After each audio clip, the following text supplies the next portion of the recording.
Baik,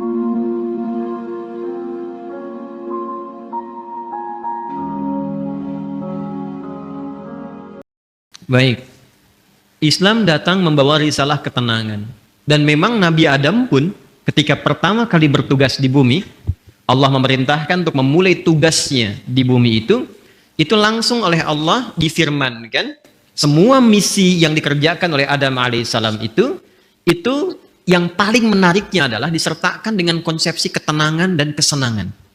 Jadi sebetulnya aktivitas dunia itu kalau kita mengikuti tuntunannya, itu prinsipnya itu tenang dan senang.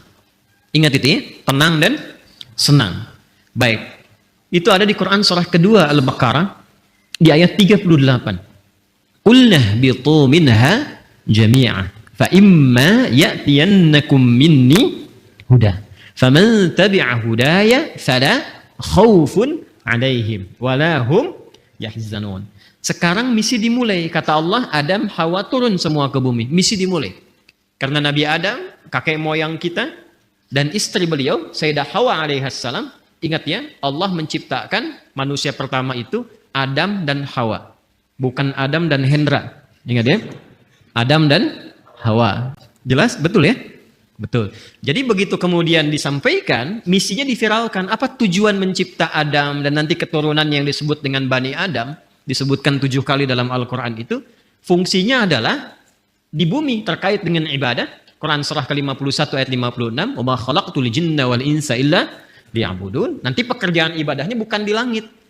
Yang di langit ada malaikat yang bertasbih, bertahmid, bertakdis. Nanti di ayat 30 terusannya ditemukan. Ya kan? Wa nahnu nusabbihu bihamdika wa nuqaddisulah. Ya kan? Ada yang di langit. Cuma tugas kita bukan di langit. Tugasnya di mana? Di bumi. Itu yang dimaksudkan Al-Baqarah ayat 30. Wa idh qala rabbuka lil malaikati inni ja'ilu fil ardi khalifah. Tugas kita memakmurkan bumi, tugas kita beribadah di bumi ini. Karena tugasnya di bumi, maka Adam diturunkan. Ketika sudah siap, diturunkan ke bumi. Yang paling menarik, perhatikan kalimatnya. Fa imma ya'tiyannakum minni hudan. Maka tatkala misi dimulai itu, bersamaan dengan misi dimulai, Allah turunkan kemudian petunjuk, pedoman berkehidupan, supaya misi itu sukses dituntaskan. Ini bukti kasih Allah kepada kita. Tidak pernah memberikan kepada kita sebuah tugas berkehidupan kecuali diberikan perangkatnya. Demi Allah saya katakan, saking sayangnya Allah kepada kita, tidak pernah menugaskan apapun kepada hamba itu. Yang sering kita sebut dengan ujian itu. Jadi nggak mungkin setiap hamba itu diuji kalau tidak diberikan perangkat untuk menyelesaikan ujian itu. Bahkan yang paling rahman, karena itu sifat rahman hanya dilekatkan kepada Allah, tidak yang lain. Quran surah ke-17 ayat 110, Qul ud'ullaha awid'ur rahman. Ya, ibu masih punya rahim. Manusia masih bisa belajar dari keteladanan itu, tapi rahman hanya milik Allah. Karena kasihnya begitu luas. Jangankan diberikan perangkat, dengan sifat rahmat Allah itu, kaidah langsung diturunkan. Allah langsung memberikan penjelasan, tidak mungkin bahkan seorang hamba diuji melampaui batas kemampuannya. La yukallifullahu nafsan illa. Itu sayangnya Allah kepada kita. Jadi nggak mungkin setiap kita itu diuji dengan persoalan apapun itu dalam kehidupan, kecuali kita memang punya kesanggupan menyelesaikan itu. Itu mesti yakin. Karena Allah yang sampaikan. Dan jangan diduga bahwa setiap orang yang duduk di sini tidak punya masalah, belum tentu. Ini wajah penuh persoalan semua gitu. Setiap kita punya persoalan yang berbeda-beda. Dan mesti yakin, ini kalimat pertama, dan secara psikologis ini susah ditemukan dimanapun. Itu akan memberikan ketenangan pada jiwa kita. Jadi kalau bahasa psikologinya begini, ketika ada persoalan, katakan pada diri kita, kita pasti bisa menyelesaikan ini. Itu lebih menenangkan kepada jiwa dibandingkan membuat status. Kenapa harus aku ya Allah? Gak akan selesai. Ingat ya, ujian tidak tuntas dengan menuliskan sebuah status. Tapi ujian bisa tuntas dengan membangun keyakinan kepada diri bahwa itu bisa kita sempurnakan. Lalu turunlah surah Al-Insyirah untuk memberikan kelapangan kepada jiwa. Inna ma'al usri. Itu konsepsinya jelas. Jadi kalau sedang punya persoalan, katakan dulu pada diri kita, insya Allah saya mampu mengatasi ini. Satu. Yang kedua, setiap masalah pasti ada solusinya. Kalau dipersingkat tuh begini bahasa singkatnya, pasti selesai. Pasti selesai. Insya Allah. Itu Kalimat ini, dua kalimat yang mahal ini, itu memberikan pengaruh kepada jiwa itu luar biasa. Dan itu sangat mahal, sangat mahal. Anda kalau konsultasi ke psikolog untuk dapat dua kalimat ini saja, berapa biaya yang dikeluarkan? Ya. Kan saya sering katakan kan, ketenangan itu kadang lebih mahal kan dibandingkan harta yang dimiliki. Orang untuk mendapatkan ketenangan itu mesti kadang merogoh kocek yang sangat luar biasa. Karena itu seringkali ketenangan itu tidak bisa dibandingkan dengan materi yang didapatkan. Masih ingat kan pertanyaan yang sering saya ajukan? Pilih mana? Kaya tapi gelisah atau miskin tapi tenang? Masih ingat 2 tahun lalu? Kaya tapi gelisah atau miskin tapi tenang? Coba. Nggak ada pilihan ketiga. Nggak mudah kan? Baik. Nah, karena itu konsepsi dasar dalam kita berkehidupan itu mesti tenang. Saya kalau mengajar Andanya nggak tenang, nggak mungkin pelajaran bisa disampaikan. Saya pun kalau sedang tidak tenang, nggak mungkin bisa menyampaikan materi dengan baik. Ketenangan itu penting. Karena itulah ketika Adam mulai diturunkan ke bumi kalimatnya. Faman tabi'a hudaya fala khaufun. Fala khauf itu tidak ada kegelisahan. Apa lawannya gelisah? Tenang. Jadi konsepsi dasar keberhidupan di bumi itu sesungguhnya penuh dengan ketenangan. Dasarnya itu. Kapan ketenangan itu tiba? Faman tabi'a hudaya. Ketika petunjuknya diikuti. Jadi kalau ada keberhidupan kita dalam konteks apapun, apakah di rumah tangga, di pekerjaan di kantor, kehidupan sosial, yang membuat kita tidak lebih tenang, boleh jadi, maaf, bukan karena jabatan yang kurang tinggi. Mungkin bukan hartanya kurang banyak. Bukan karena gelar belum banyak terkumpul. Boleh jadi interaksi kita dengan pedoman yang telah Allah tetapkan itu belum tinggi. Coba keluarkan pedomannya. Kemudian walahum yahzanun, dan tidak larut dalam kesedihan. Apa lawannya sedih? Senang. Harusnya keberhidupan di bumi itu konsepnya tenang dan senang. Mau di sini senang, mau di sana senang, di sini, di sana, di mana-mana.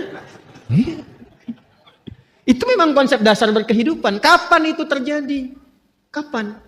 Bukan untuk disyairkan, dilirikan, tapi untuk dikaji ketika faman tabi'a hudaya. Ketika pedoman itu diikuti. Karena itu, saking rahmannya Allah kepada kita dari sejak generasi Adam alaihissalam, kemudian berganti berketurunan, Adam, Hawa menyatu melahirkan keturunan. An-Nisa ayat yang pertama, ya ayyuhan nasu taqu rabbakumul ladzi khalaqakum min nafsin wahidah wa khalaqa minha wa batha minhuma rijalan katsiran wa nisaa wattaqullaha alladzi tasaaluna bihi wal arham innallaha kana 'alaikum raqiba. Adam, Hawa, Quran surah 4 ayat 1 menyatu melahirkan keturunan lelaki dan perempuan.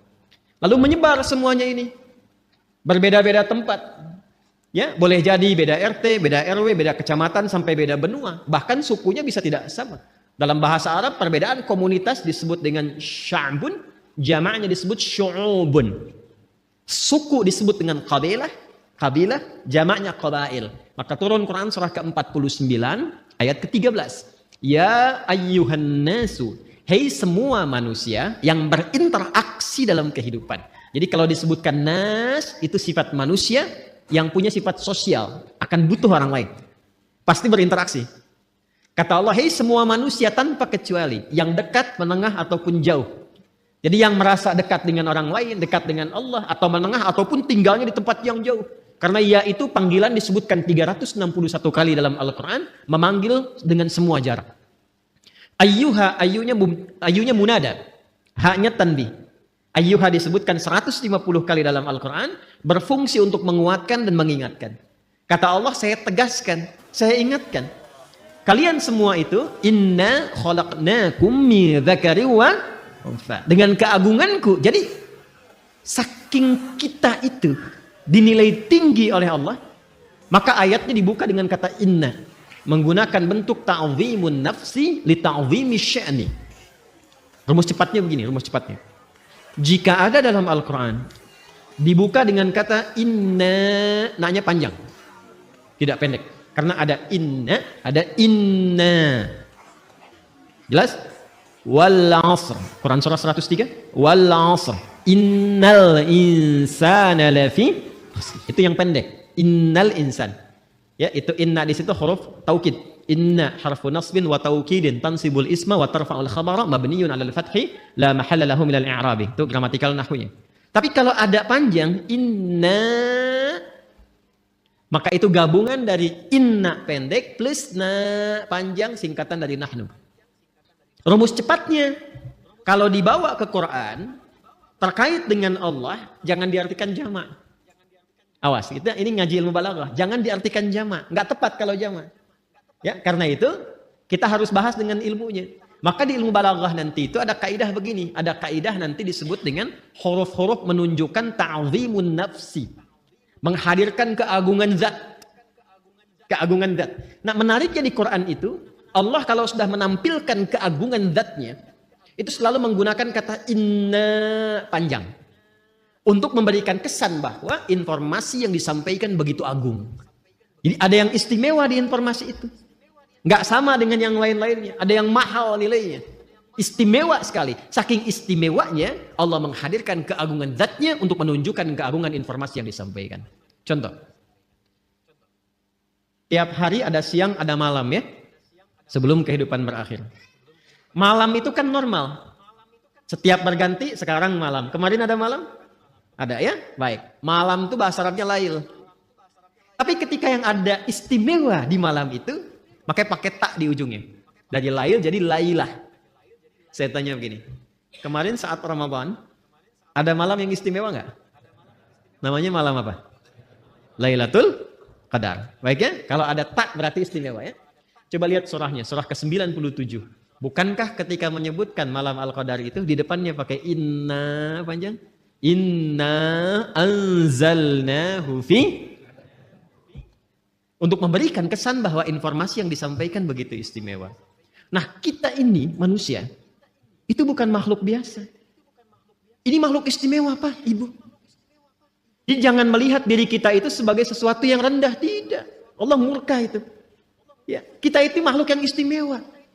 Saking istimewanya, itu Allah sudah menyampaikan dengan kalimat yang sangat indah dan menghiasi kita dengan segala kemuliaan dari ujung kepala sampai ujung kaki. Itu mulia. Buka Quran surah ke-17 Al-Isra ayat ke-70. Walaqad karramna bani Adam. Tuh, ada lam, ada qad. Lamnya taukid, qadnya tahqiq. Ya, jadi qad itu bisa tahqiq, bisa takrib, bisa taukid. Walaqad karramna, dan aku tegaskan kata Allah, aku jamin. Dengan keagunganku kata Allah, aku berikan semua sifat-sifat kemuliaan pada semua anak cucu Adam. Jadi dari ujung kepala sampai ujung kaki itu kita itu mulia. Ingat, harus paham ini ya. Saking mulianya kita ini dijaga oleh Allah supaya semua bagian tubuh kita itu tidak berinteraksi dengan segala yang bersifat hina. Karena itu semua fungsi tubuh kita harus digunakan pada yang baik-baik, pada yang mulia-mulia. Untuk itulah kenapa ada ayat turun membimbing tentang bagaimana cara menatap. Jadi melihat saja diatur. Kalau binatang kan tidak diatur. Coba lihat, monyet kan segera dilihat kan? Halo? Kenapa jadi tegang begini? Coba keragunan. Lihat monyet. Monyet segala dilihat kan? Apa saja dilihat? Pisang dilihat. Kacang dilihat. Antum dilihat. Ibu-ibu mau pakai jilbab, mau nggak pakai jilbab, dilihat juga. Mau yang ada aurat, yang terbuka aurat, yang tertutup, dilihat juga. Itu siapa? Monyet. Saya ulang, itu siapa? Monyet. Jangan disalahkan. Ada ibu-ibu lewat misalnya aurat terbuka, dilihat. Wih, haram, nggak bisa, monyet kok.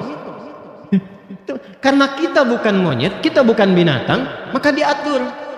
Penglihatannya diatur, jangan melihat yang tidak mulia kata Allah, karena matamu itu mulia. Maka turunlah Quran surah Cahaya, surah 24 ayat 30 untuk laki-laki, ayat 31 untuk perempuan.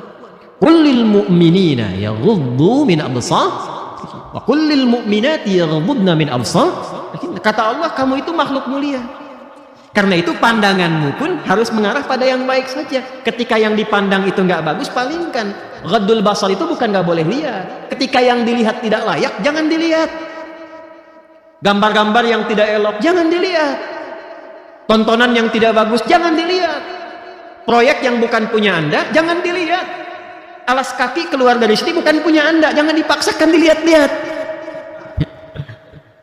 Paham? Kenapa? Karena kita itu mulia, maka muncul hukum haram. Haram itu akarnya seakar dengan kata hormat. Diserap ke dalam bahasa Indonesia menjadi hormat. Hormat itu dari bahasa Arab. Asalnya hukum haram itu, ini dasarnya filosofinya, maknanya. Kenapa hukum haram ini muncul? Dasarnya bukan ingin membatasi manusia beraktivitas, bukan. Tapi Allah menginginkan kehormatan kita terjaga. Jangan dilakukan. Kalau kamu mengerjakan ini, kehormatan kamu runtuh di hadapan Allah dan manusia. Coba silahkan cek. Kalau ada orang mencuri dan diketahui mencuri dipublikasikan, kehormatannya runtuh tidak? Runtuh. Pezina diketahui, runtuh. Membegal, pencuri, perampok, koruptor, terbuka, runtuh. Allah tidak ingin. Allah tuh sayang dengan kita. Jangan sampai terjadi. Jadi tidak harus semua dilihat. Yang melihat semuanya tanpa batasan, siapa? Jadi kalau ada manusia ingin selalu melihat tanpa ada batasan, ya patut dipertanyakan. Di mana nilai kemanusiaannya? Jelas sampai di sini? Ini gambaran ujung kepala sampai dengan ujung kaki. Jadi Allah tuh saking sayangnya, satu, menginginkan kita selalu tenang, senang, menginginkan kita terhormat. Jadi kurang sayang apa lagi? Kurang sayang apa lagi? Nah, dan yang paling menarik adalah ketika kita terlahir ke muka bumi ini, diberikanlah kemudian bekal-bekal untuk mendapatkan itu semua. Ini karena edisi spesial, saya akan menggali ini saja, karena ini sekaligus yang memberikan sebuah petunjuk langsung dari Al-Quran dan hadis-hadis Nabi Muhammad SAW untuk mendapatkan ketenangan tadi, kenyamanan tadi, keterjagaan tadi. Maka sejak manusia terlahir diberikanlah fitrah berkehidupan, ditanamkan dalam jiwanya yang akan menjaga dia tetap dalam status yang terhormat di hadapan Allah. Itulah potensi fitrah yang disebut dengan takwa. Maka turunlah Quran surah ke-91 di ayat 7 sampai dengan ayat 10. Wa nafsin wa ma sawwaha. Dan demi jiwa setiap manusia yang disempurnakan penciptaannya.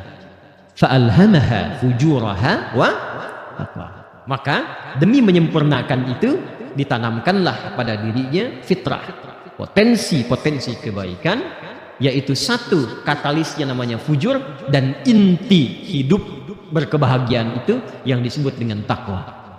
Tugas kita adalah mengoptimalkan fitrah potensi takwa ini. Jadi kalau kita bisa keluarkan itu, naik cahayanya, naik ke mata, itu mata tidak akan pernah menatap kecuali yang baik-baik saja.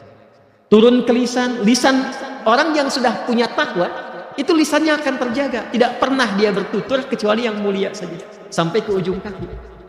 Kalau sudah jadi mendapati bagian dari takwa itu, maka berubah nanti namanya. Kalau sendiri disebut taqi, kalau jamak disebut muttaqin. Kalau jamak disebut apa? Muttaqin. Orang kalau sudah mendapatkan muttaqin statusnya dan dia berlatih dengan amalan-amalan khusus, maka Allah jamin semua gerak langkah hidupnya akan langsung dibimbing oleh Allah dan dipastikan semua aktivitasnya berdampingan dengan kesuksesan dan kebahagiaan. Itu konsepsi dasar di ayat 2 sampai dengan 5 di surah Al-Baqarah. Dzalikal kitabu la raiba fihi hudal lil muttaqin. Siapa muttaqin itu? Ayat 3-nya. Alladzina yu'minuna bil ghaib. Baik, latihannya. Wa yuqimunas wa mimma razaqnahum walladzina yu'minuna bima unzila ilaihim wa ma unzila min wa bil akhirati hum. Lihat, ulaika ala hudam wa ulaika humul. Langsung ke ayat 5. Mereka itulah orang-orang yang akan selalu diberikan bimbingan oleh Allah dalam setiap langkah hidupnya. Tidak ada yang paling indah kecuali mendapatkan bimbingan Allah. Hidayah itu coba citrakan sebagai bimbingan. Ya, betul petunjuk dalam bahasa Arab. Petunjuk betul. Tapi petunjuk itu kalau kita tarik lebih dekat jadi terbimbing kita kan? Bimbingan dalam berkehidupan. Ada orang-orang yang selalu dibimbing Allah. Lisannya bertutur dibimbing, bekerjanya dibimbing. Dan itu mahal. Ada orang yang ingin mendapatkan itu sampai rajin tahajud. Kan diantara manfaat tahajud itu kan mendapatkan bimbingan Allah. Ya, Quran surah ke-17 masih ingat? Ayat 79 itu sampai dengan ayat 81. Wa minal laili fatahajjad bihi nafilatan laka asa ay yab'atsaka rabbuka maqaman mahmuda. Kemudian apa yang terjadi? Wa qur rabbi adkhilni mudkhala sidqin wa akhrijni mukhraja sidqin waj'alni lil muttaqina masyaallah waj'alni min ladunka sultanan nasira. Jadi teman-teman sekalian, itu mahal itu. Untuk dapat hudan itu, bimbingan Allah yang menyertai aktivitas kita, ada amalan-amalan dasarnya setiap hari. Tahajud, Quran, itu jangan salah tuh. Makanya saya tuh sering cerewet dekati Quran, sampai bikin komunitas, ya, sampai kita mencoba untuk menjadi bagian ahli Quran. Karena mahal. Yang dicapai itu bukan sekedar interaksinya, bimbingan Allahnya, kebahagiaannya gitu.